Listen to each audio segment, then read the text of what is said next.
म्हणजे त्यांनी माझं अकाउंट चेक केलं आधी, तर मला खूप राग आला की अरे माझं अकाउंट का चेक करतोय म्हणून, असं रेकॉर्ड होतंय तसं काही वाटत नाही.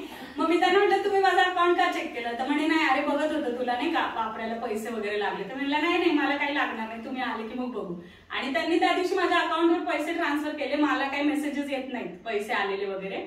आणि नंतर मी कुठेतरी थोडेसे 1000 रुपये खर्च केल्यानंतर म्हटलं अरे माझा बॅलन्स एवढा कसा, मग त्यांना विचारलं म्हणे मी तुला 30,000 रुपये ट्रान्सफर काय होतं मला सांगायचंय, पंचतत्वानी सुद्धा होतं लक्षात घ्या. तो काही नुसता तत्व म्हणजे त्यांना रोग तो काही प्रॉब्लेम आहे तो नाही ठीक होणार, त्यांचा आजूबाजूचा आवाज तो ठीक होणार आहे, कारण त्यांना अग्नितत्व दिलंय आणि अग्नितत्वाने शेजारचाही बदलणार आहे. हे पंचतत्वाची इफेक्ट आहे, ते शिवसर्वोदय शास्त्राचे श्लोक. आणि त्यांच्यामध्ये एक ड्रास्टिक चेंज म्हणजे कसं मी ते एक्सेप्ट केलेलं आधीपासून, म्हणजे काही बोललं ना की ते चिडायचे आधी. चेंजेस आहे की आपण काही सांगितलं ना की अच्छा ठीक आहे तुम्ही न सांगता मी ओळखलं मिस्टर बदलले पाहिजे, मी कॉन्फिडेंटली विचारलं, कारण